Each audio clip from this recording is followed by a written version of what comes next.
groupe de travail de 5 personnes. Alors, comme dit Sandrine, les filles, parce que vous pouvez remarquer que c'est exclusivement féminin, mais ce n'est pas forcément fait exprès. Donc, Sandrine Brément, qui est de l'Université de Strasbourg, donc enseigne à l'IUT, qui est au laboratoire ICUBE. Donc, moi-même, qui suis à l'Université de Rennes, j'enseigne à l'IUT, je fais mes travaux de recherche au LGCGM. Anna Fares, donc de CY Cergy Paris Université, qui enseigne également en IUT, donc à l'IUT de Cergy, et qui fait ses travaux au L2MGC. Céline Perlot, donc de l'Université de Pau et des Pays de l'Adour, qui enseigne à l'ISABTP et qui est au laboratoire SIAM. Et enfin, Marie Salgue, de l'IMT des Mines d'Alès, qui fait sa recherche au LMGC. Donc, vous pouvez voir qu'effectivement, on a des profils un peu variés en termes d'enseignement. Alors, on a 3 profils IUT et puis 2 plus école d'ingé, ce qui nous permet d'avoir une sensibilité, on va dire, sur différents niveaux d'enseignement. Et donc, les objectifs de notre groupe de travail, alors si j'arrive à récupérer. Voilà. Donc, les objectifs de notre groupe de travail, c'est d'aider à la mise en place de parcours d'enseignement pour répondre aux enjeux de la transformation, de la formation, de la transition écologique. Donc, pour cela, en fait, notre groupe a été initié au sein du CS de la UGC. Dans un premier temps, l'année dernière, on a mis en place un premier sondage pour connaître les pratiques actuelles qu'il y a dans les formations et pour pouvoir identifier des premiers besoins. On a fait un retour sur ce sondage lors d'une session, lors des RUGC l'année dernière à Lille. Donc, dans cette session, effectivement, on a pu présenter ces premiers retours. On a également organisé une table ronde pour identifier les besoins de la profession. Donc, Céline va vous présenter tout de suite les retours qu'on a pu avoir suite à cette table ronde. Et puis, on a fait des retours d'expérience pédagogique pour donner de premiers exemples, donc avec soit des modules vraiment dédiés à la transition écologique, soit inversement, comment on peut l'introduire dans d'autres modules sans que ce soit nécessairement des modules spécifiques, mais bien une prise en compte au sens large sur tout ce que nous pouvons enseigner. Donc là, on poursuit nos travaux. Donc, avec aujourd'hui ce premier webinaire, donc l'idée va être effectivement de revenir sur les attentes de la profession et puis de vous ressonder en direct pour voir éventuellement des besoins qui n'ont pas été exprimés ou l'évolution des formations qui s'est faite aussi depuis l'année dernière. Avec pour objectif d'apporter des propositions de nouveaux ateliers. Donc, on avait déjà eu des premiers retours où effectivement, il y a un besoin autour du montage de maquettes pédagogiques. Donc, nous avons déjà prévu un webinaire sur le début d'année prochaine avec des retours sur la mise en place de maquettes. Donc, on vise un retour niveau licence et un retour niveau master ingénieur. On envisage aussi un webinaire avec l'association HQE pour avoir des informations sur la démarche et puis des retours d'expérience qui seraient exploitables en enseignement. Et puis, on envisage également d'ores et déjà des ateliers autour de l'ACV qui auront lieu la veille des RUGC cette année, en mai 2023. Voilà, et donc tous ces modules, tous ces retours que nous pouvons développer, nous allons les mettre en place et les partager sur le site de la UGC. Donc là, on est en train de changer de site. Donc, dès que ce sera le nouveau site, on pourra mettre tout ça en lien. Nous aurons un espace dédié à ce groupe de travail. Voilà pour le contexte. Je ne sais pas si vous avez déjà des questions ou sinon, je vais passer la parole à Céline.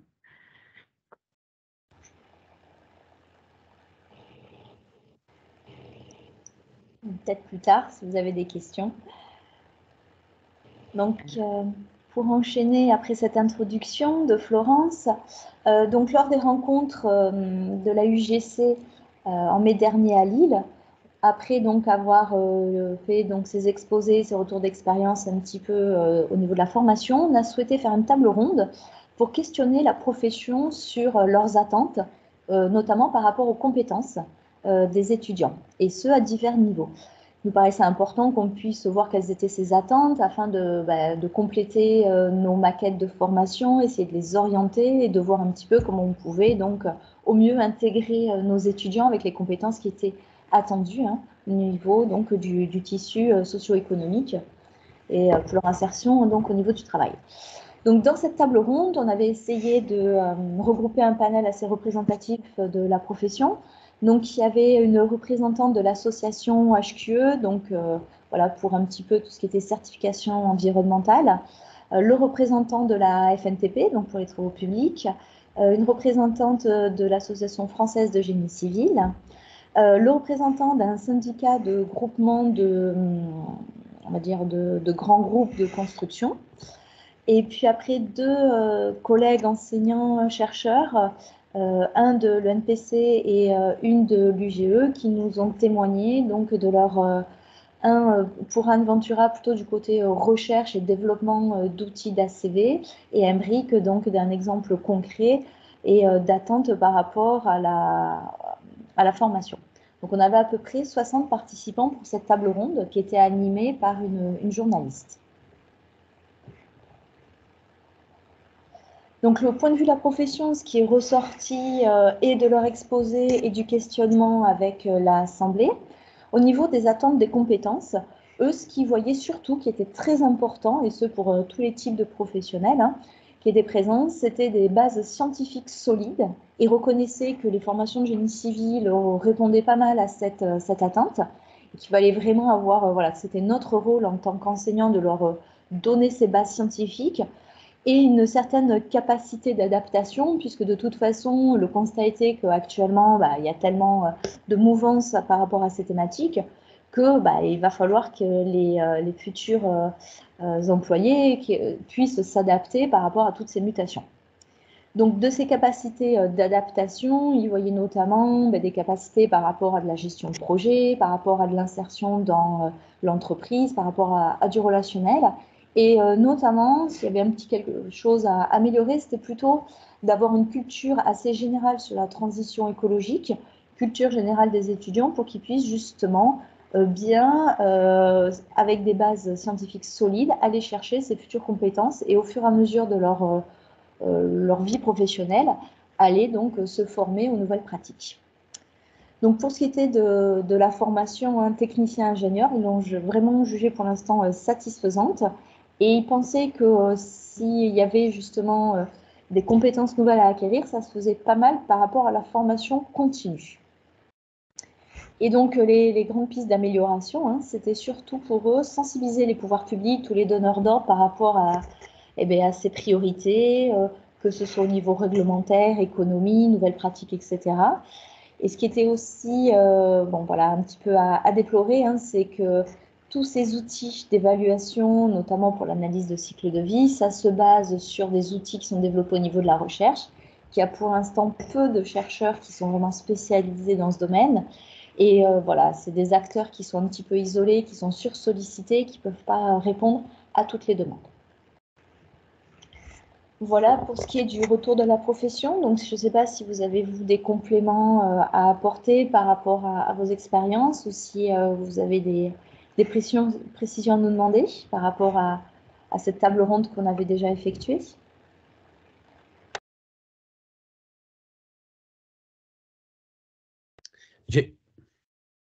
Allô? Oui, allez-y. Oui, j'ai une question par rapport à ce retour d'expérience, ou plutôt ce point de vue de la profession. Donc, c'est effectué durant la table ronde, où il y avait des questionnaires qui ont été envoyés, ou quelque chose comme ça? Non, c'était vraiment lors de cette table ronde qui a duré 1h30, 2 heures, si je me souviens bien. Et, voilà, avec des questions de l'Assemblée, là, effectivement, on avait essayé de vraiment les questionner sur quelles sont vos attentes. Voilà, vous embauchez des jeunes, vous voulez embaucher un jeune dans cette thématique-là, qu'est-ce qui manque, quelles sont les compétences. Après, c'est vrai qu'un sondage, ça aurait été intéressant, mais voilà, on est, je pense, tous un petit peu sursollicités aussi par rapport à ces sondages, et je ne sais pas si on aurait eu beaucoup de retours. Au début de la présentation, qu'il y a un sondage qui qui sera envoyé, je pense que c'était le décembre 2022. C'est pour compléter ce point de vue. Non. Et en fait, on avait fait un premier sondage qu'on va présenter partiellement lors du sondage qu'on va réaliser là en live tous ensemble.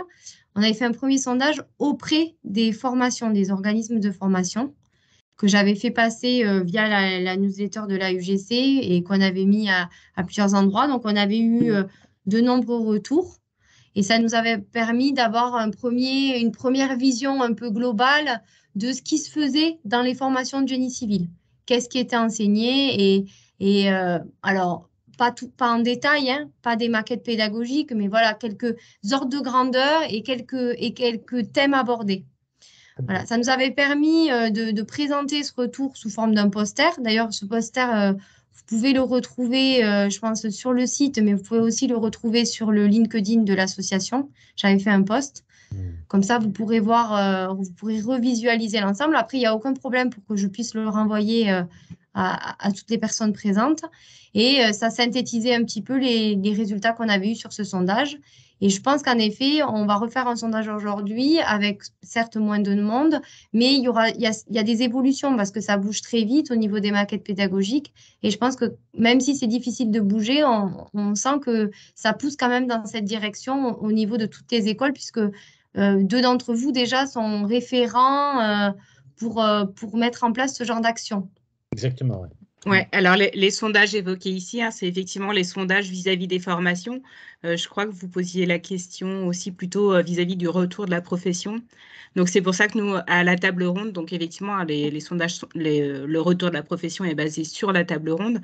Mais comme vous avez pu le voir, en fait, on avait invité des représentants des différents milieux et non pas des entreprises particulières pour avoir un point de vue global sur les bureaux d'études, un point de vue global sur les grandes entreprises et non pas au sein de leur entreprise, qu'est-ce qui se passe, quoi.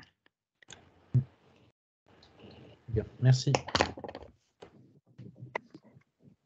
À ce moment-là, on peut passer directement sur le sondage. Donc, je vais laisser la main à Sandrine. Oui, je vais partager mon écran. Allons-y. Ouais, j'arrive, je pense que ça va pas durer longtemps. Donc, parti. Est-ce que vous voyez tous l'écran partagé? Oui. Avec alors, vous avez deux manières de vous connecter. Soit vous allez sur www.booklab.com et vous tapez AUGC GTTE1, soit vous screenez avec votre téléphone, soit vous allez sur l'adresse que vous voyez en haut, app.booklab.com/events/AUGC GTTE, voilà.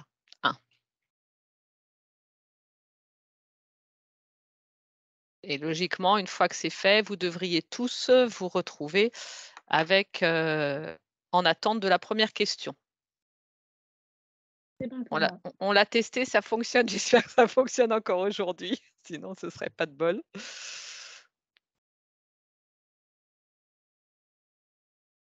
Est-ce que c'est bon pour tout le monde?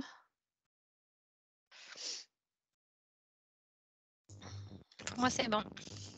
Alors, si ça marche pour un, c'est que ça devrait marcher bon, mais pour ça tout le dit monde. pas de questions pour le moment. Hein. Bah oui, c'est ce que j'attends que tout le monde. Dès que tout le monde voit pas de questions pour le moment, je lance les questions. Voilà. Sandrine, juste pardi, nous, on remet aussi pour nous ou on peut. Moi, je ne vais pas le faire parce que je ne vais peut-être pas arriver à gérer les deux en même temps entre mon téléphone et ça. Mais on peut, quoique je peux essayer de le faire aussi moi en même temps. Je ne sais pas si je vais arriver à gérer et le WooClap et ça, mais bon, on va dire, on va essayer de le faire. Voilà, oui, on peut le faire aussi, nous, ce n'est pas forcément gênant. Ah. Alors, est-ce que je peux lancer la première question? Est-ce que les gens sont connectés? Oui. Oui. Parfait. Alors moi, je ne vais pas le faire parce que je n'ai pas de réseau ici. Depuis qu'ils nous ont refait le bâtiment, ils l'ont isolé, ils nous ont fait une cage de Faraday. Donc, je ne peux pas le faire sur mon téléphone en même temps. Donc, je lance la première question. Donc là, vous devriez voir une première question qui est, donc je vais la lire en même temps. Dans quel type alors c'est simplement pour nous, pour savoir un petit peu, comme on n'a pas fait, il y a des nouvelles personnes qui se sont connectées, donc dans quel type d'établissement et ou pour quel niveau d'enseignement êtes-vous responsable de formation? Voilà, vous pouvez cocher plusieurs réponses. Donc, Bon, je pense que les questions sont intuitives d'elles-mêmes et je vous partage en même temps le résultat, comme ça on voit la progression. Voilà. Donc, et moi qui ne suis responsable d'aucune formation, je coche voilà. rien donc. Hein. Tu as autre? Ah, autre. Mais autre, on comprend autre niveau de formation. Oui, Mais c'est bon, vrai. c'est pas grave. C'est Oui, c'est vrai c'est pas grave. que oui, c'est C'est vrai plus qu'on a. représentant en fait Ouais. que forcément responsable en fait. C'est pour Oui. avoir un retour des différentes formations. Si vous n'êtes pas responsable mais que vous savez répondre, c'est tout aussi bien. Oui, on aurait pu Sur les mettre. modules. Ouais. C'est vrai. Ouais. Voilà. On fait ce qu'on. Voilà, on n'a peut-être pas optimisé la question. Désolée. Alors, j'ai 8 réponses. Je pense que ça doit être à peu près représenté. Non, j'attends encore un petit peu. À vrai dire, je ne suis pas arrivé à me connecter. Je vais me connecter. Ah, si vous tapez en haut app.wooclap.com/events/augcgtte1, vous devriez pouvoir vous connecter. Oui, c'est ce que j'essaye, ou bien je fais des fautes d'orthographe que je ne vois pas. Je peux attendre encore 1 minute. Comme ça, je vais passer après à la question suivante. Mais non, il ne veut pas. Continue. Je continue, d'accord. Alors, Ouais. donc voilà, bon là vous avez vu le résultat. Hein. Je pense que ça c'est plus pour nous pour savoir un petit peu. Donc on va dire qu'aujourd'hui on a des gens de niveau L1, L3, master, IUT. Je pense que c'est nous. Voilà, il n'y a pas d'autres IUT si j'ai bien compris. Alors là voilà, c'est pareil. Hein. Donc d'où venez-vous? Alors on a fait un tour de table, mais comme il y a d'autres connexions entre temps, donc dans quelle ville se situe votre établissement? Ça, c'est plutôt pour à la suite pour voir un petit peu la représentativité qu'on pourrait avoir au niveau d'aujourd'hui.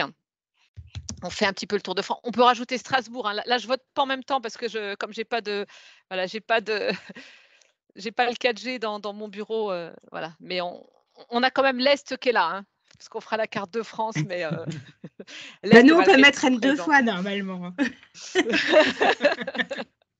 Non, parce que là, on a l'impression qu'il y a. Voilà, merci, quelqu'un a écrit. C'est bon, je te l'ai mis, Sandrine. Super, merci beaucoup. C'est Christelle, hein, je suppose. Oui, c'est Christelle, oui. Voilà, parfait. Je vais continuer. Question d'après. Donc là, on va rentrer plus dans les pratiques. Alors voilà, au fur et à mesure, et là, je vais laisser la parole à Marie, si tu veux activer ton micro. Comme on vous l'a dit tout à l'heure, on avait fait un sondage qu'on avait présenté au mois de mai pour répondre aux questions. Et là, régulièrement, on va vous faire passer les résultats de ce sondage. Donc voilà. Donc, lors du sondage à mai, on avait eu environ 50 réponses, des réponses qui vraiment venaient de tous les établissements du génie civil en France, tout niveau. Voilà, donc l'Est était représenté, comme vous voyez. Très peu, très peu. Très peu, mais quand même représenté. Donc, ces 50 réponses, elles avaient été faites par donc, des écoles d'ingénieurs, des IUT et des universités, avec des responsables de L3 ou de Master 1, Master 2. Et on avait recensé toutes ces réponses via un Google Form. Et on va vous présenter au fur et à mesure de la présentation, intercalé parmi les questions de ce sondage, les résultats que l'on avait eus il y a 1 an, à peu près, avec des questions qui sont un petit peu similaires à celles qui sont posées aujourd'hui. Alors, je vais passer à la question suivante. Voilà. Donc ici, la question est un petit peu longue, mais la réponse sera plus courte. Donc, est-ce que vous sensibilisez vos étudiants et si oui, à quel niveau d'approfondissement? Alors bien sûr, certains peuvent être peut-être responsables de plusieurs niveaux de formation ou intervenir dans plusieurs niveaux. Dans ce cas-là, on vous demande de mettre le niveau pour lequel la sensibilisation est maximum. Donc, est-ce qu'aujourd'hui, ils ne sont pas du tout sensibilisés? Est-ce que la sensibilisation, donc là, vous mettez 1, est-ce qu'elle est au niveau de quelques notions générales? Est-ce que c'est intégré à un module de cours? C'est-à-dire qu'est-ce que ce sont une sensibilisation qui se fait dans le cadre d'un cours matériaux, d'un cours énergie, d'un cours communication, etc. Est-ce qu'il y a un module ou une séquence pédagogique qui est dédiée, où là, on a quelque chose qui nécessairement sera plus construit? Est-ce qu'il y a, dans la même idée, pour aller plus loin, encore plusieurs modules ou plusieurs séquences pédagogiques au cours du parcours? Et est-ce que c'est encore au-delà? Par exemple, est-ce que c'est carrément, vous avez un parcours qui est dédié ou alors un projet qui court sur plusieurs mois? Voilà. Donc, qui traite des différents sujets à chaque fois. Voilà. Hein, donc, développement durable, changement climatique, biodiversité, ACV, économie circulaire, etc., etc. Voilà. Donc, sur ces différents thèmes, où vous vous situez, en fait, c'est une échelle de 1 à 6 qui va de pas du tout concerné à on fait des choses très, très, très, enfin, avec un volume horaire très important, avec des projets en lien avec des professionnels ou autres. Voilà. Donc là, c'est un petit peu plus long parce que c'est du multi-réponse. Ça marche toujours sur vos téléphones ou vos ordis, c'est tout bon? Ça marche très bien. Enfin, Oui, ça marche. côté, en tout cas. Tant mieux. Tant mieux. Juste pour info, j'ai remis le lien WooClap dans la conversation si certains n'arrivent toujours pas à se connecter avec le code. Merci beaucoup, Anna. Voilà. Là, j'ai 4 réponses. Je vais attendre encore un peu parce que c'est effectivement un petit peu plus long. Voilà. De toute façon, ça devrait le faire à d'autres réponses qui sont plus courtes. Je crois que celle-ci, c'est la plus longue à renseigner de tout le questionnaire. On commence par le plus difficile et après, enfin le plus difficile, le plus long. Mais on voit déjà au travers des résultats, alors le but, c'est aussi de les voir un petit peu en direct, hein.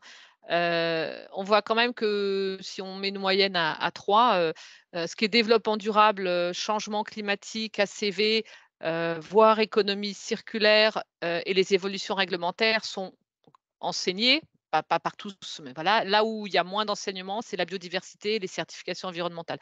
Je crois, alors on va présenter ce qui est après, mais il me semble, Marie, que ça correspond à peu près à ce qu'on avait. C'est ce qui est développement durable, il y a oui, ACV, ça commence à être maintenant, parce que la CV, évidemment, va en lien avec la RE 2020, donc ça commence à être enseigné. Les autres aspects le sont de manière plus, moins systématique, quoi. J'ai 8 réponses. Je crois que je pense que tout le monde a répondu. Est-ce que vous avez réussi à vous connecter à la personne qui n'avait pas réussi tout à l'heure? Ou toujours pas? Non, toujours pas. D'accord, donc on reste à 8, donc je vais avancer. Voilà. Alors après, le sondage, on pourra le mettre aussi à faire en… C'est ce qu'on avait prévu, hein, je me permets de…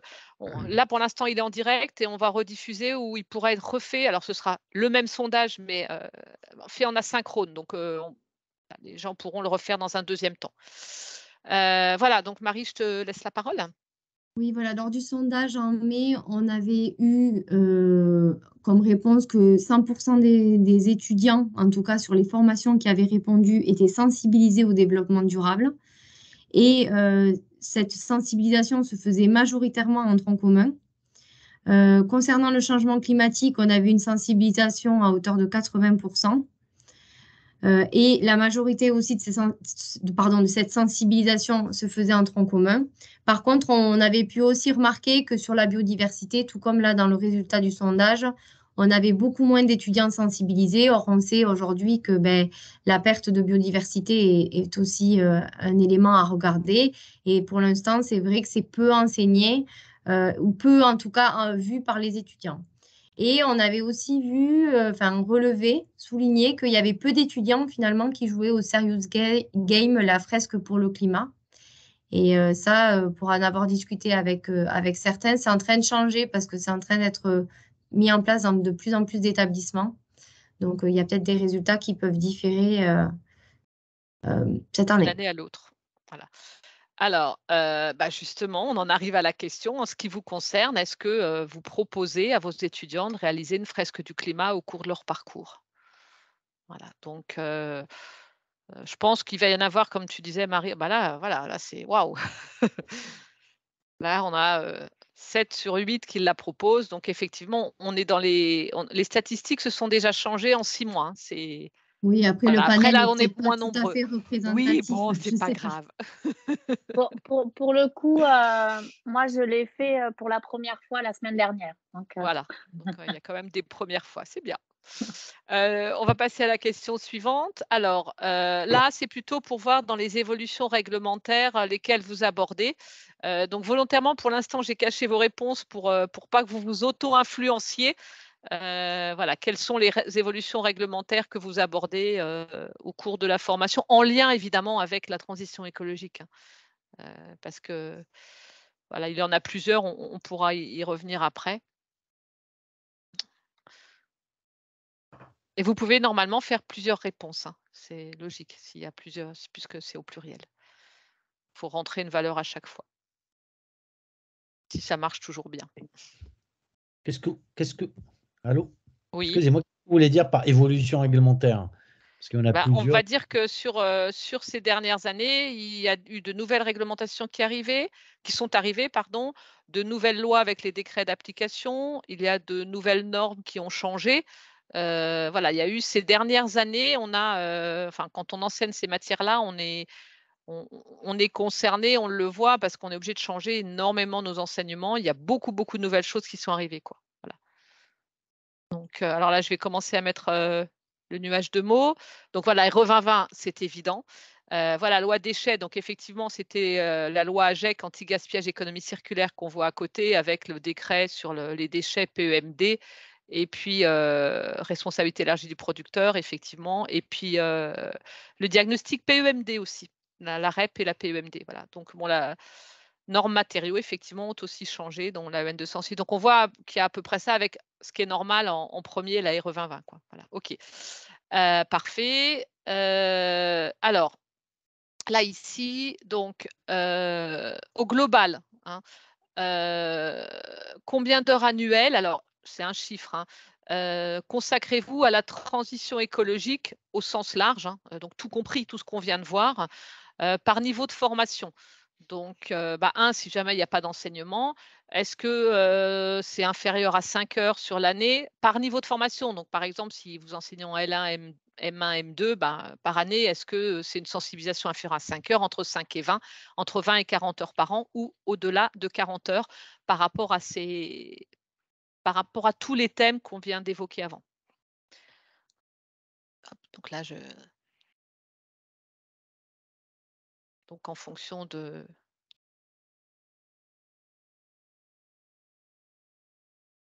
Là, je le présente en diagramme radar pour voir si en fonction du niveau, on va dire, il y a… alors, je vais juste remettre pour mémoire, le 3, c'est 5 à 20 heures. Ouais, c'est ça.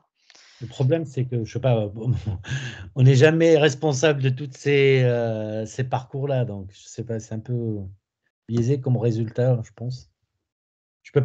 Personnellement, je ne peux pas compléter tous les parcours. Non, mais le parcours dont vous êtes responsable, en fait, c'est ça. Parce Ah, que d'accord. on va dire que l'atelier, il était… Alors, vous avez un rôle de responsable au niveau de la filière GC, donc c'est un petit peu différent probablement. Mais on a fait le questionnaire, enfin Marie, tu m'interromps si j'ai une bêtise, pour les responsables, les gens qui sont responsables d'une formation, donc qui doivent normalement savoir à peu près combien d'heures par an ils consacrent à ce thème-là. Je comprends, d'accord. Et on avait également indiqué que s'il y avait plusieurs formations avec des niveaux différents, on renseignait pour chaque formation, en fait. Voilà, c'est pour ça que là, il y a… Voilà. Donc là, on voit, que de manière assez logique, en M2, enfin pour l'instant, là j'en ai 6, il en manque encore 1 ou 2 éventuellement, on est à peu près… Alors, on va dire que toute formation confondue, je remets juste pour moi, excusez-moi. Donc, toute formation confondue, on ne dépasse pas les 20 heures annuelles. Là où c'est le plus enseigné, c'est en M2. Et après, je pense qu'on pourrait être d'accord pour dire que ce soit du L1, L2, L3 ou M1, on a à peu près le même niveau. Alors après, derrière, évidemment, nous, on aura le détail des réponses par personne et on pourra voir si une personne a renseigné qu'il y a, par exemple, donc le niveau, enfin la note 2, c'est en dessous de 5 heures. Est-ce que c'est en dessous de 5 heures et en L1 et en L2 et en L3 si une personne a répondu aux 3 niveaux ou pas? Donc ça, nous, on fera un traitement par la suite. Voilà. Ou si elle n'a répondu qu'à un seul des niveaux. On va passer à une autre… alors, on fait un focus sur la CV. Peut-être que Marie, tu peux expliquer pourquoi, ou Florence par rapport au… En fait, alors, lors du sondage l'année dernière, on avait également fait un focus pour savoir finalement comment la CV était enseignée. Parce qu'en fait, on s'est rendu compte que dans la plupart des formations, comme les enseignants-chercheurs en génie civil, en général, sont peu formés à la CV, finalement, ils ne sont pas forcément toujours capables de donner les cours dans leur formation. Donc, en fait, on voulait savoir si c'était des gens extérieurs qui venaient faire ces cours-là, si ces cours étaient donnés seulement en cours magistral, est-ce qu'il y avait des applications en TD avec des logiciels, etc. Et donc, ça nous permettait aussi, vu que ça avait été un des besoins identifiés, de mieux comprendre ce qui était attendu par les enseignants pour les aider au mieux à mettre en place ce cours. Florence, n'hésite pas à me compléter si j'ai pas été si j'ai pas été claire. Non, mais c'est tout à fait ça. Par contre, dans ton discours, d'ailleurs, il y a une valeur 11, je ne sais pas, elle est là, il n'y a pas de proposition. Je me disais qu'on aurait pu, et à la limite, vous pouvez éventuellement cocher, parce qu'il y a plusieurs réponses possibles. La 11, je la rajouterai après avec le texte. Là, on n'est pas nombreux. On peut dire indiquer si c'est des personnes extérieures. Oui ou non. Ah, ouais. Parce qu'effectivement, Marie, en discutant, là, on n'a pas mis si c'est par des personnes.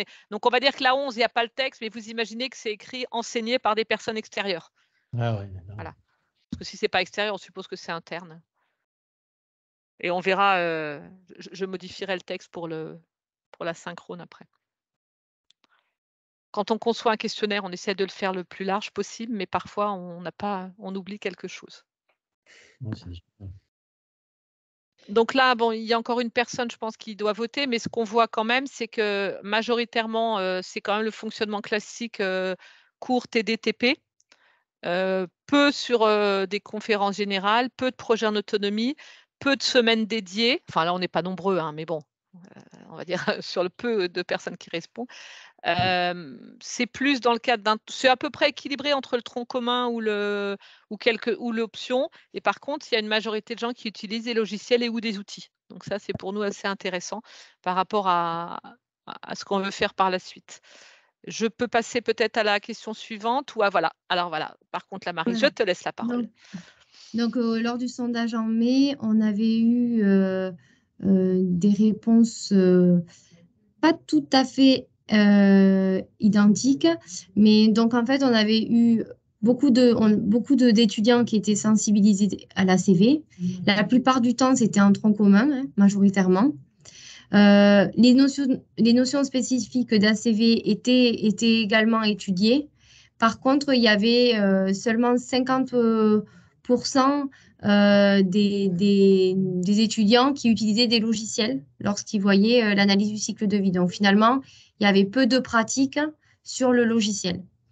Et on avait eu un retour comme quoi il y avait à peu près 50% des formations qui étaient intéressées par un atelier sur les logiciels ACV, justement pour progresser et pouvoir les intégrer dans leur maquette pédagogique. Voilà. Je suis désolée, excusez-moi. Je ne savais pas que ça allait être aussi interactif, mais je vais devoir aller en cours. Du coup, ce que je vous propose, c'est que je vais garder mon téléphone connecté, comme ça je continuerai à répondre au sondage. Mais je suis obligée de vous quitter, je suis vraiment désolée. Il n'y a pas de souci si vous souhaitez que je vous fasse un topo sur tout ce qui se fait au niveau enseignement. Alors, je ne suis pas responsable de tout, mais de fait, j'interviens à peu près partout où il se fait des choses sur la transition écologique là, à Polytech. Du coup, si vous avez besoin, je pourrais vous faire un topo rapide pour vous donner des éléments. Faut pas hésiter à me solliciter. Très bien, avec plaisir. Et puis, de toute manière, même si le sondage, comme disait Sandrine, vous pourrez le réaliser en asynchrone, c'est-à-dire en dehors de cette session. Nous, on va continuer d'enregistrer et on va essayer de fournir le compte-rendu ainsi que l'enregistrement le diffuser au maximum. Donc, vous pourrez revoir ce qui s'est dit jusqu'à la fin. Et puis, on vous fera un compte-rendu également des résultats du sondage en live et en asynchrone. Ok, merci beaucoup. Bonne fin de journée. Merci. Alors, voilà, donc tout de suite, on passe à ça. Seriez-vous intéressé pour participer à un atelier de mise en pratique dédié à cette thématique de l'ACV avec utilisation d'un logiciel, puisque c'est ce qui était ressorti de ça, puisqu'on n'en avait que 58%, comme disait Marie, qui a utilisé un logiciel. Là, on voit qu'il y a plus de monde, mais on n'est pas très nombreux. Donc, quand le sondage avait été ouvert plus largement, on a vu ces réponses-là. Donc là, du coup, j'attends encore 1 ou 2 secondes pour voir si les autres personnes répondent. 7. Alors. Je ne suis pas sûre qu'elle... Voilà, 8, c'est bon. Donc, évidemment, tout le monde est intéressé. Donc, ça confirme notre souhait d'organiser cet atelier. Et justement, là, maintenant, si cet atelier vous intéresse, atelier pratique, hein, donc avec l'utilisation de... Enfin, voilà. En dehors de... Qu'est-ce que vous souhaitez... Sur quoi, pardon, excusez-moi, souhaiteriez-vous être formé, informé? Alors, vous pouvez mettre logiciel, bien évidemment, même si... voilà, mais il y a peut-être d'autres choses qui pourraient vous intéresser au niveau d'être formé ou informé, ou voilà. Le but de cette question, c'est de nous aider à préparer justement cet atelier qui aurait lieu.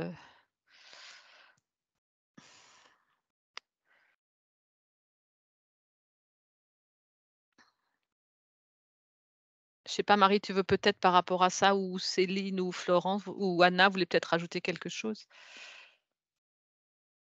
On va attendre d'avoir les réponses pour, voilà. pour indiquer ce qu'on a prévu. Je l'ai fait volontairement en aveugle parce que sinon, chacun met l'idée que l'autre a mise. Hein, parfois.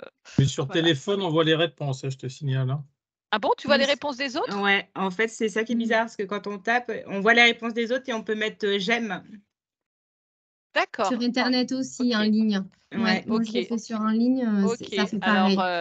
Alors, dans le paramétrage, parfois, j'ai mis qu'on pouvait liker, parfois pas. Mais du coup, vous voyez les réponses des autres. OK. Mais c'est vrai qu'en cours, parfois, on peut le cacher. Donc, ouais, bah, peut-être que sur... Et vous le voyez sur toutes les autres diapos ou juste sur celle-là? Juste sur celle-là. Ouais, alors j'ai du mal à la paramétrer, je suis désolée. Bon, bah, c'est pas grave. Je la rechangerai. Voilà, donc logiciel.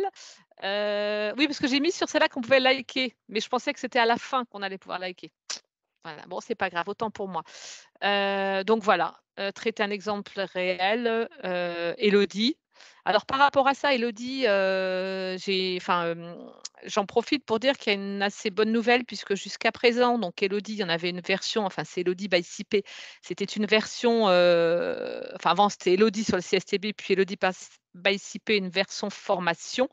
Mais la version formation était assez, comment je dirais, pas contrainte, c'est pas le mot que je cherche, mais assez fermée, puisqu'il n'y avait pas de lien, enfin on ne pouvait pas recharger de nouvelles fiches FDES, ni celles qu'on configure, et ils vont l'ouvrir, y compris en formation, à un usage complet. Pas un usage comme quand on a une appli qu'on paye, où on n'a pas le droit, où il faut payer pour avoir plus, quoi. Voilà. Donc ça va être plutôt bien. OK, démolition. Bah, on fera le point de tout ça, je pense, et puis on pourra regarder ce qu'on peut proposer justement par rapport à ces demi-journées. Alors là, maintenant, c'est des questions peut-être plus subjectives. Donc, diriez-vous que vos étudiants montrent un intérêt pour ces enseignements liés à la transition écologique? Donc, on va dire que premièrement, là, j'ai pas mis toute l'échelle, hein, mais si vous intervenez pas à ce niveau et que vous ne savez pas si les étudiants ont un intérêt, vous mettez 1. Et puis après, bah, pas du tout intéressés, c'est de 2 jusqu'à ils sont passionnés, 5. Voilà. Donc le 1, c'est quand bah, vous ne pouvez pas répondre parce que vous n'intervenez pas à ce niveau-là par rapport à ça.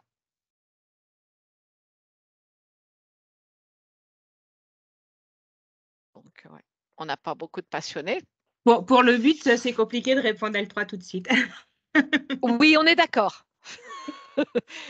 Voilà. Donc après, je peux faire une autre sous forme d'autres présentations. On voit que voilà, on a une moyenne. Après, peut-être que certains nous auront répondu 5. C'est pour ça que là, on a les valeurs. Je pense que quand tu mets non concerné, ça fait la moyenne aussi, Sandrine. Donc, oui, si ça fait la moyenne. Il y a un qui, tout à fait.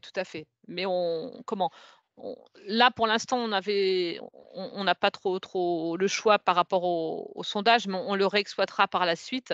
Mais là, ce qu'on voit, c'est que on a quand même l'impression que plus le niveau augmente, plus les étudiants se sentent quand même concernés. La première lecture, alors il y en a que 5 qui ont répondu. Ouais, je pense que c'est faussé, comme dit Marie, parce que tout à l'heure, c'était pareil. Oui, il faut enlever le Je pense niveau que 1. quand il y a, Oui, tu as raison. ou que quand il y a des non concernés, du coup, ça baisse la moyenne. Ouais. Tout à fait. Mais par contre, si on regarde, la moyenne est baissée, mais on a quand même l'impression que plus ils montent en formation, plus ils sont intéressés, même si on enlève le 1. J'avais pas de 0 hein, on ne peut pas mettre 0, je suis désolée. Il faut écrire à WooClap qu'on puisse mettre un 0, mais là, je n'ai pas de valeur 0. Elle Sandrine, n'existe moi pas. j'avais plutôt une expérience un peu contraire, c'est-à-dire que en entrée école d'ingénieur, comme ils n'ont pas encore choisi leur voie d'approfondissement, ils sont tous intéressés en moyenne.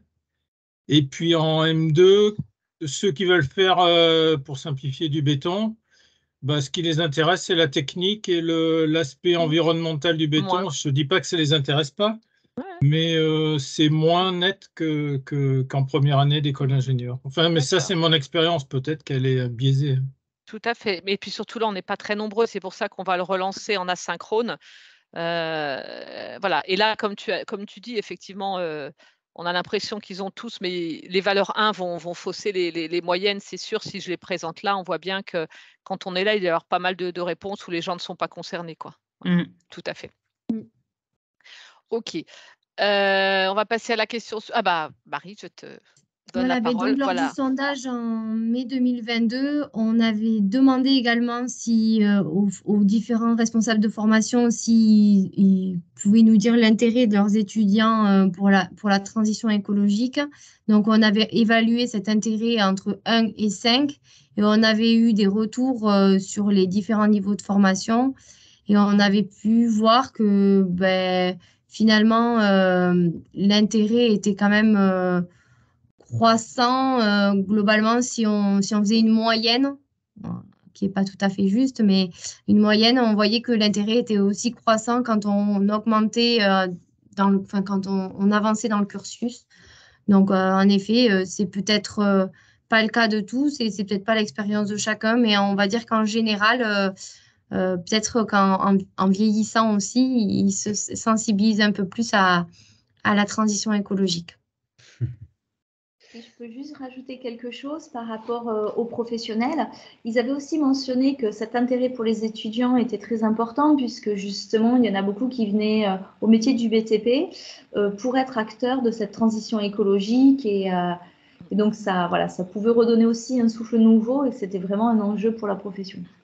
Mais ce qu'on peut constater, c'est qu'on a quand même une différence aussi entre ceux qui étaient anciennement DUT, où pour eux, c'est un peu plus difficile au début, ils ne voient pas trop l'intérêt, enfin dans le sondage. Après, moi, cette année, j'ai un phénomène inverse, ils ont l'air assez intéressés, quoi. Voilà, mais je pense que les mœurs évoluent aussi par rapport à ça. J'accélère un tout petit peu parce on a dit qu'on terminait à écart, comme il y a des gens qui doivent retourner à leurs enseignements.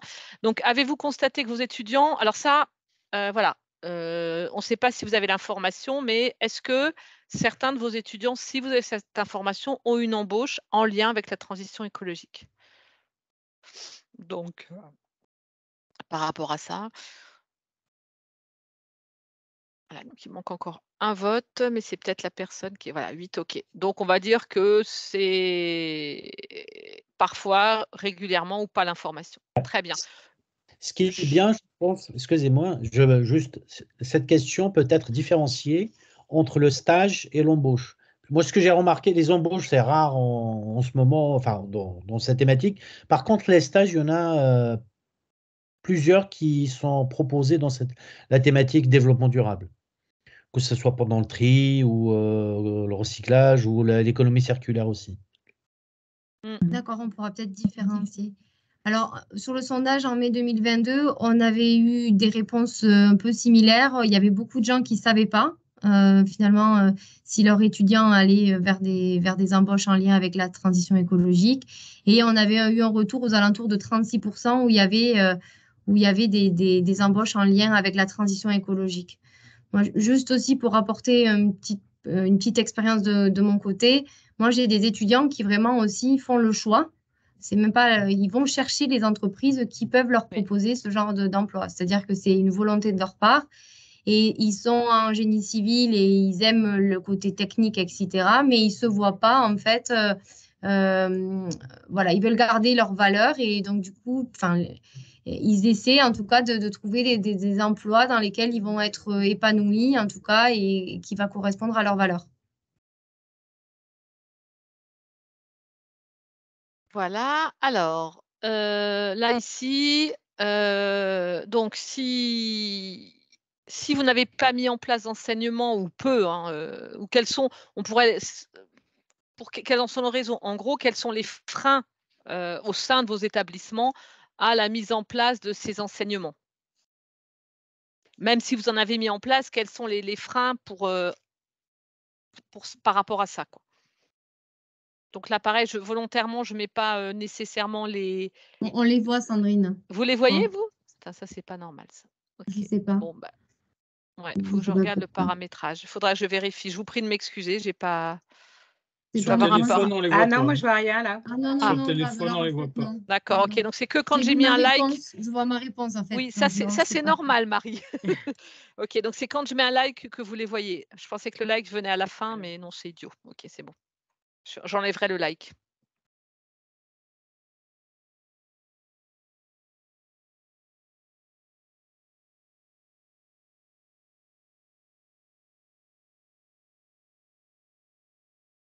Alors, là, je vais commencer. J'attends encore quelques secondes, puis je vais afficher les réponses. Alors, voyons voir. Ouf, donc, formation nécessaire. Oui, alors là, ça bouge au fur et à mesure. Les spécialités, donc on a manque de temps, pas concerné, maquette inadaptée, besoin de transversalité. Voilà. Je pense que ce qu'on pourra faire, c'est alors là, on est en nuage de mots, je peux le présenter comme ça, c'est peut-être pas plus, c'est plus facile, c'est plus lisible, pardon, pour ça. Manque des intervenants spécialisés, manque des formations des deux enseignements, inertie globale, ok. Mon directeur climato-sceptique, celle-là, je l'aime beaucoup.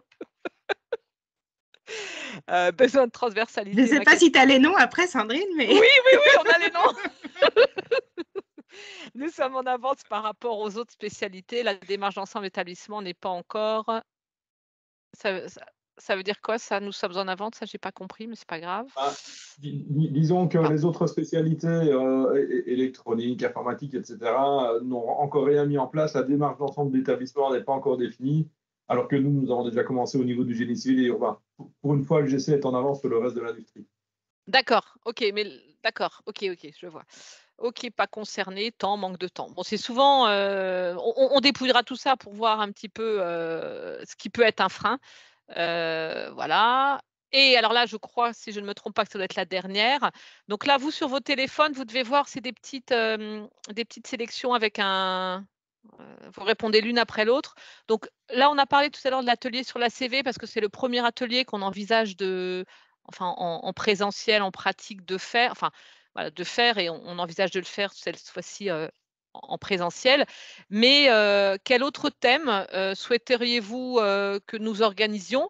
Sous quelle forme? Alors, ça peut être des conférences, des ateliers de mise en pratique, diffusion de documents, retour, échange d'expériences. Et sous quelle modalité? Donc, ça peut être aussi des modalités en présentiel, en distanciel, voilà, ça peut être un peu tout. Parce que voilà, on ne peut pas toujours tous se déplacer non plus. Donc là, je laisse. Vous pouvez remplir. Alors après, on n'a pas le lien forcément quel thème, quelle forme, quelle modalité, mais bon, on dépouillera tout ça par la suite. Voilà.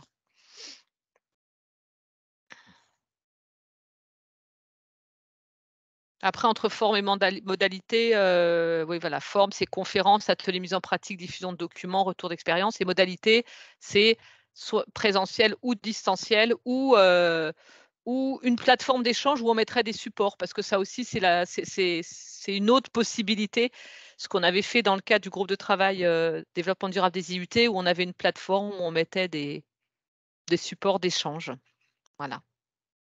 Après, s'il y a d'autres idées de modalités, allez-y, au contraire, donnez-nous des idées. Ou d'autres idées de forme, enfin bref. Alors. Voilà.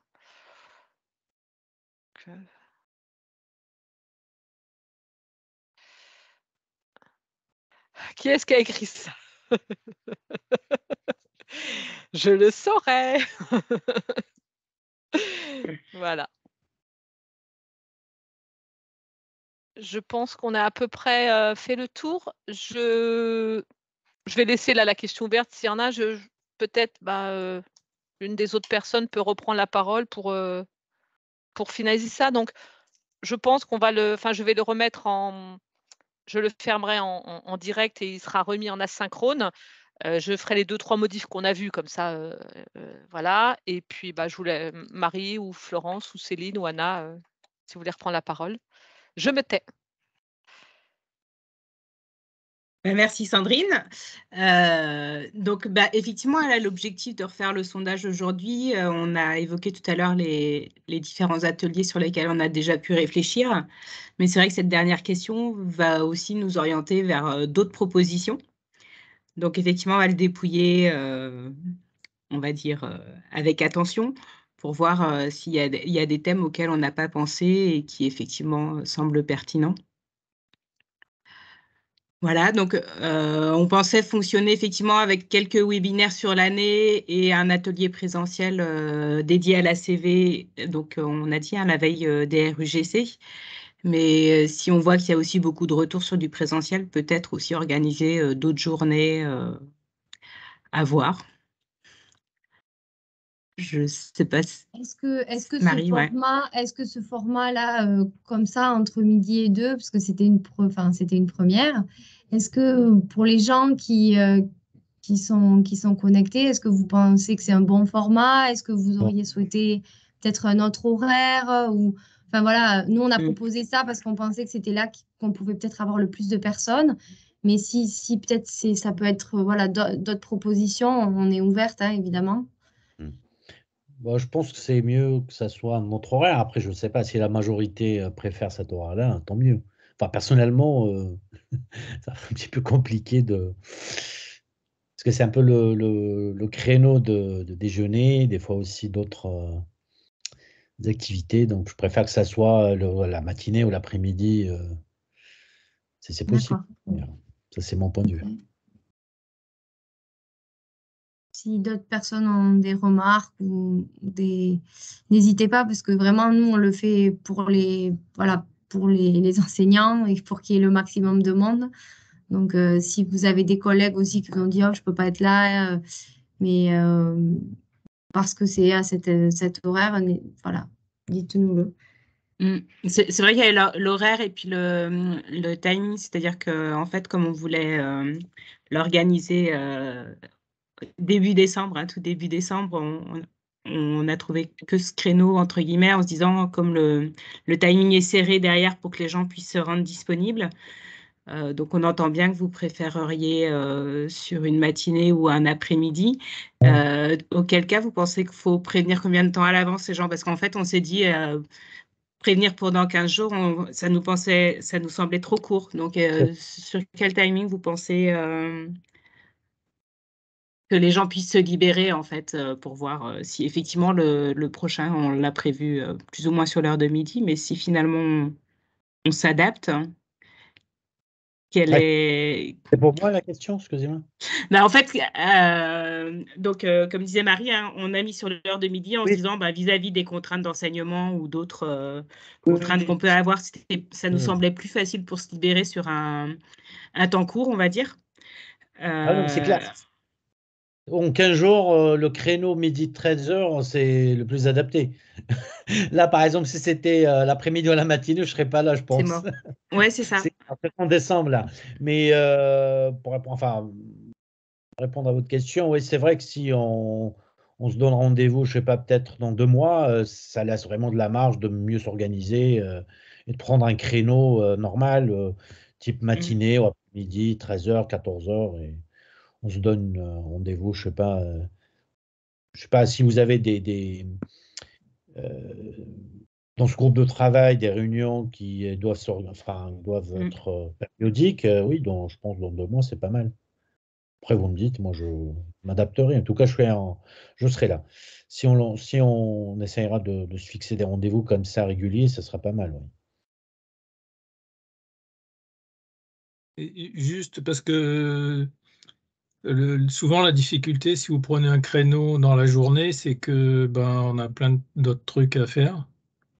Et je comprends bien que le midi, c'est un peu problématique pour le déjeuner.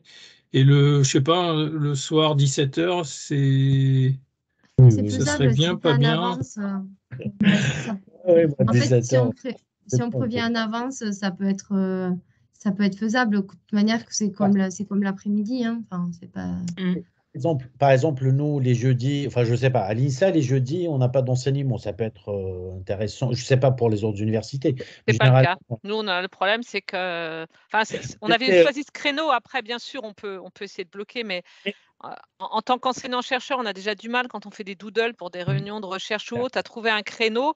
Et voilà. Après, on entend, hein, c'est pas agréable. Vous voyez, moi, j'ai 1h30, j'ai pas mangé. Mais il y a un moment donné, mais on va essayer de faire mieux. Mais effectivement, le soir peut être bien aussi à 5h30, une fois que tout le monde a fini ses enseignements. Voilà. Après, il y a d'autres contraintes pour ceux qui ont du trajet. Voilà, si tout le monde préfère à 12h30, moi, au contraire, enfin, je m'adapterai, honnêtement. Non, mais si on prévient en avance, je pense que peu importe l'horaire, il y a moyen de trouver, de le planifier, quoi, si on souhaite être là. Donc, c'est juste un problème que là, la difficulté, c'était qu'on a prévenu 2-3 semaines avant. C'était un peu juste en temps pour prévenir. Donc, les prochaines fois, on sera beaucoup plus, on anticipera beaucoup plus. Donc, ça nous permettra aussi de choisir le créneau qu'on veut, qui nous semble le plus adapté. Par rapport à ce qu'a présenté Florence en début de session sur finalement les prochains webinaires où, par exemple, en mars, on comptait faire quelque chose où on pouvait avoir une présentation de comment avait été réalisée la maquette pédagogique dans un IUT et dans une formation type master, peu importe, pour en fait sur des formations qui sont un peu en avance ou qui ont déjà fait pas mal de choses qu'on n'a pas encore tout à fait identifiées, mais qu'on est en train d'identifier. Est-ce que ça vous paraît intéressant, vous, en tant que peut-être responsable ou référent au sein de vos établissements, d'essayer de montrer finalement comment on construit une plaquette pédagogique et est-ce que vous trouvez que c'est intéressant? Enfin, mon côté, tout à fait. Oui. Je sais pas. Okay. Oui, partager les pratiques, ça nous aidera tous. Donc, c'est intéressant d'échanger sur la façon dont nous mettons en place ça. C'est tout nouveau. Merci.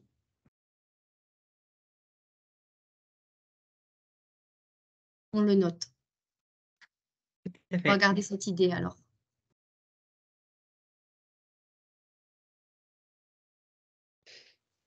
Bon, bah, très bien. Je ne sais pas si vous avez d'autres questions, d'autres retours à nous faire.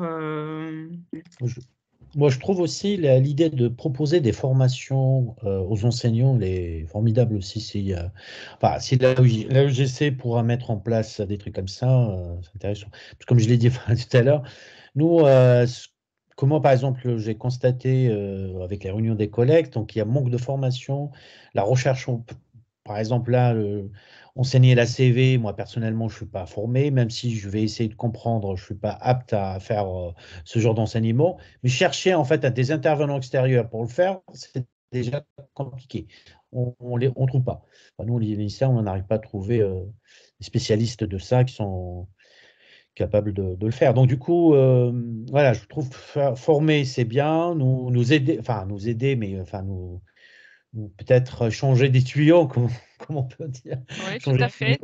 sur ces pratiques-là, c'est important, ouais. Vraiment. Moi, je vais même au-delà de tuyaux, c'est que, alors je me permets de parler d'expérience. C'est vrai que j'ai la chance de m'être intéressée à ça assez tôt et j'ai des supports de cours et c'est vrai que j'ai été sollicitée pour aller les faire à plusieurs endroits et qu'à un moment donné où, ça devient aussi compliqué de se balader dans toute la France et de le faire. Le distanciel aide, mais après, je pense que ce qui est plus intéressant, c'est quand même que ce soit les gens en interne qui soient formés et en tout cas, à titre personnel, moi, je sais que mes supports, je les ai partagés dans le cadre, d'une autre expérience faite par une école d'ingénieurs qui est le STP et enfin, Florence, et Anna pourront en témoigner, moi, j'ai toujours été pour que, quand un enseignement est fait, on partage nos supports pédagogiques qui peuvent être pris, voilà. Après, ça me semble quelque chose de il faut que ça avance, donc il ne faut pas faire du protectionnisme sur ce genre de choses, quoi. Ouais, ça Enfin, sert en à tout cas, c'est mon point de vue. Après, voilà. Merci, ouais, c'est vrai. C'est vrai que dans l'idée de la formation du mois de mai, là, Sandrine proposait effectivement de s'appuyer sur un TP qu'elle a déjà mis en place, par exemple sur Elodie. Et donc l'idée, c'est, oui, présenter les outils, mais présenter aussi des séquences pédagogiques qui peuvent être faites avec, quoi. Ouais, c'est ça, c'est de former les formateurs. En fait, l'enjeu maintenant, c'est de former les formateurs. Tout à fait. Il faut démultiplier les initiatives et aussi les gens qui seront capables Voilà. d'élever Et le après, qu'il y ait des échanges, et puis c'est même très intéressant. Enfin, moi, je sais que l'avoir fait à plusieurs endroits, ça nous oblige aussi à sortir de notre zone de confort, à discuter avec les autres, et c'est du gagnant-gagnant, hein. Enfin, moi, je trouve que c'est du gagnant-gagnant. C'est clair. C'est pas, voilà, et on n'est pas dans le protectionnisme. C'est mon cours, c'est moi qui l'ai fait, il y a mon nom et il y a que moi qui peux le faire. Enfin, je trouve que c'est pas comme ça qu'il faut fonctionner, quoi. En tout cas, pas pour nos jeunes. Oui, surtout. Ouais. Une autre suggestion que je pourrais faire, c'est éventuellement d'organiser des conférences par des experts. Vous l'avez dit, les experts dans le domaine sont sursollicités. Mais on pourrait imaginer, maintenant, en utilisant l'outil distanciel qu'on maîtrise tous, plus ou moins, pour proposer à nos étudiants des conférences plus générales, peut-être sur les aspects scientifiques de l'ACV, par exemple, sur le corpus réglementaire d'ensemble, sur tous ces points où il peut y avoir des expertises à certains endroits et pas à d'autres, et qui pourraient être partagées avec un plus grand public au travers de ce format-ci. Du coup, Hugues, tu veux dire des conférences directement vers les étudiants? Oui, tout à fait, oui. Ok. Alors, je cherche à le mettre en place en fait au niveau de l'INSA, mais ce n'est pas facile de trouver des intervenants qui soient prêts à se déplacer. Ouais. Je pense par exemple à la conférence à UGC qui avait été faite à Paris l'an dernier. Une intervention par Alexandra Lebert, par exemple, qui serait faite à un public très large d'étudiants, peut être intéressante pour bien expliquer la mise en place de la RE 2020 et comment on passe de la recherche à une norme et qui peut expliquer tout ce contexte. Ça peut être intéressant pour bien faire comprendre à nos étudiants tout ce qui se cache là derrière. Mais je pense que ça se fait aussi déjà des conférences plénières au niveau de la UGC. Je sais. Oui. C'est-à-dire, c'est des journées. Là, ce qui avait été fait à Paris, c'était une journée où, en fait, il y a une journée scientifique par an qui est décorrélée du congrès de génie civil français qu'on connaît, voilà, qui est fait tout le temps en mai. On a une journée scientifique dont l'année dernière, c'était sur l'ACV, ça a été mis en place l'an dernier. Et là, cette année, c'est sur l'intelligence artificielle et le génie civil. Et donc, en fait, dans cette journée, il y a plusieurs présentations scientifiques de différentes personnes. Ça peut être des chercheurs, mais ça peut être aussi des gens qui utilisent, qui sont dans l'industrie et qui font de la R&D aussi, et qui utilisent ces méthodes pour qu'on voit les applications sur le terrain. Donc, voilà, peut-être Jean-Michel peut compléter. Oui, juste pour dire que les journées étaient plutôt à caractère scientifique, donc ça s'adressait plutôt aux chercheurs. On n'avait pas cherché à s'adresser aux enseignants en particulier, quoi. Alors, il se peut quand même qu'il y ait un exposé qui convienne pour des étudiants, hein, mais ce n'était pas l'objectif, alors que là, le GT, il est vraiment centré sur cette question-là. Mais on peut aller rechercher des gens et dire que... Mais par contre, là, moi, je me pose la question de la coordination entre toutes les formations, quoi. Si on dit... tel jour, on invite Alexandra Lebert pour parler d'ACV, de RE 2020, etc. On choisit comment le créneau? Alors déjà, entre nous, là, on a du mal à trouver un bon créneau. Alors, avec toutes les formations, moi, je ne sais pas comment... Si vous me dites que si c'est facile, moi, on y va. Hein, mais... Disons qu'il faut le faire suffisamment tôt. Si on le prévoit plus ou moins, au moins un semestre à l'avance, voire un an à l'avance, ça peut être envisageable. Mais il faut vraiment être sur un temps long. D'accord. Mais on construit l'emploi du temps autour, en fait. OK. Si je peux compléter, en fait, c'est par exemple dans le cadre de la UGC, enfin des conférences UGC, ça peut être pas mal aussi de mettre une journée comme ça. On sait qu'à cette telle date, il y aura cette formation dédiée avant la conférence, par exemple. On pourra inciter nos étudiants, on peut même les accompagner pour cette journée-là.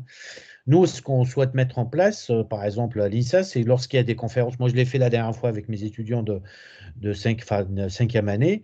Je les ai accompagnés au salon du bâtiment à Paris, par exemple. Après, c'était sur la performance, enfin ce qu'on appelle bâtiment intelligent. C'était intéressant pour eux de s'informer comment allier maintenant la performance énergétique, etc., avec tout ce qui se passe au niveau de ce domaine. Moi, je pense que ouais, ça peut être intéressant de se focaliser surtout sur les sessions RUGC.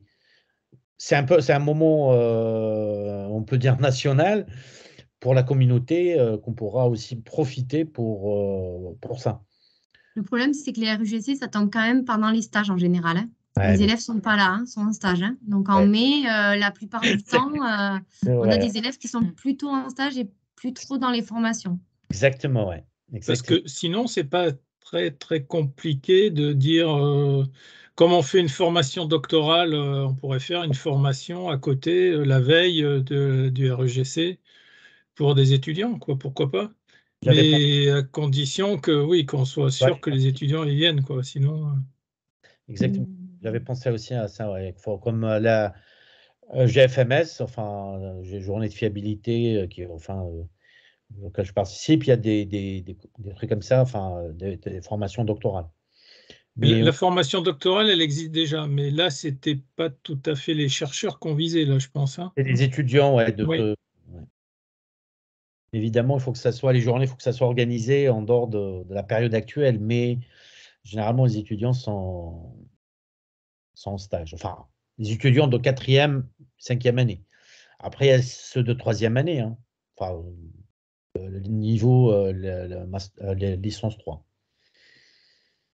Après, il faut imaginer le contenu aussi parce que ça peut être très varié en fonction de ce qui se fait déjà dans les différentes formations et il faut réussir à identifier un contenu pertinent. Mais ça peut être, je sais pas, je pense au challenge construction durable qu'on faisait dans les IUT, là, Sandrine et Anna. Quand ils l'avaient fait à Saint-Nazaire, ils avaient fait un challenge la nuit. Bon, alors on n'est pas obligé de le faire la nuit, mais Non, non. En fait, dans les différents challenges, il y en a eu quand même plus d'une dizaine. Il y a eu Saint-Nazaire, on les connaît, hein. Bon, voilà, on va pas refaire l'équipe de Saint-Nazaire, qui est une équipe formidable. Non, mais c'est pour dire, ouais. Il y a plein de choses qui sont faites. C'est vrai que ce challenge, voilà, faut qu'on le relance d'ailleurs, ce serait bien. Ce serait chouette. Mais c'est pour dire, en fait, d'avoir, parce que donc on avait 2 formats dans les challenges, enfin 2 formats, différents temps.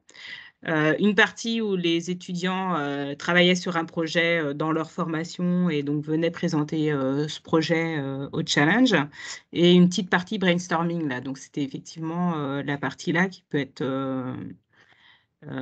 sympa pour reprendre avec des formations différentes où selon leurs origines, chaque étudiant va apporter des choses complémentaires, quoi.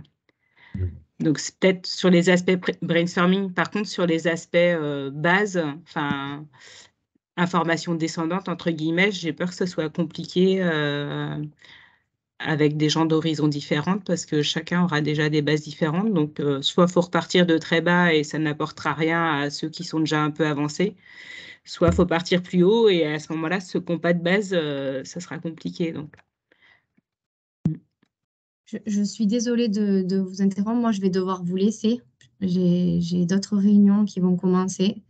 Voilà. Merci encore à tous de vous être connectés et d'avoir participé. Voilà. Bonne journée. Au revoir. Merci Marie. Merci. Au revoir.